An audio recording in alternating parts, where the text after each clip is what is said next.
नमस्कार दोस्तों, मैं स्वागत करता हूँ मेरे YouTube चैनल पे।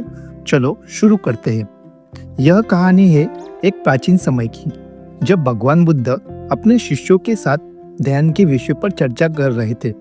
एक शिष्य जो ध्यान में माहिर नहीं था, वो बहुत परेशान था।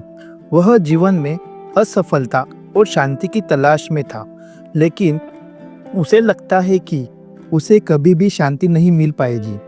बुद्ध ने उसे समझाया, जीवन में तुम शांति और संतुलन तभी पा सकोगे जब तुम अपने भीतर की शांति की अवस्था को समझोगे।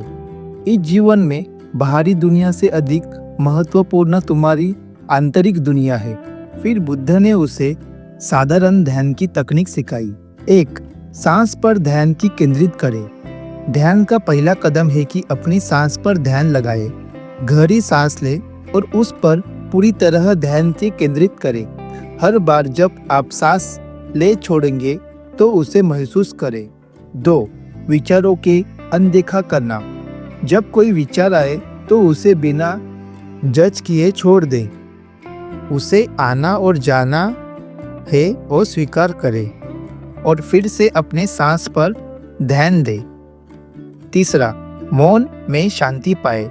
जैसे तैसे आप अपनी सांस पर ध्यान लगाएंगे, आप पाएंगे कि आपके भीतर की आवाज़ और विचार धीरे धीरे शांत हो रहे हैं। यह मौन आपके भीतर एक गहरी शांति का एहसास कराएंगे।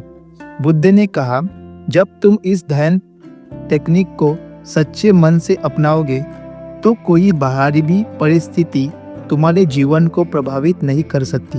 तुम्हारे भीतर की शांति तुम्हें हमेशा शांति और संतुलन अनुभव कराएंगी। उन्होंने बुद्ध की बातें ध्यान से सुनी और उस ध्यान का तकनीक पालन करना शुरू कर दिया। कुछ समय में उसने अपने भीतर की गहरी शांति महसूस की। उसे समझ में आ गया कि जब हम अपने भीतर की शांतिपूर्वक स्थिति से जुड़े रहेंगे, कोई भी बाहरी चुनौतियां या व्यक्ति उसका जीवन नहीं बदल सकता।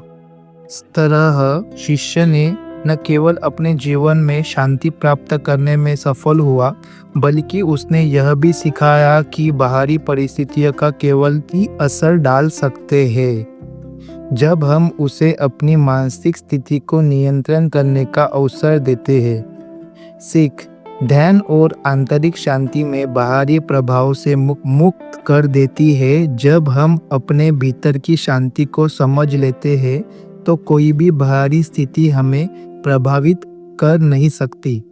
तो दोस्तों, कैसी लगी तुम्हें यह कहानी आपको अच्छी लगी है तो हमारे चैनल को लाइक, सब्सक्राइब एंड शेयर करना ना भूले।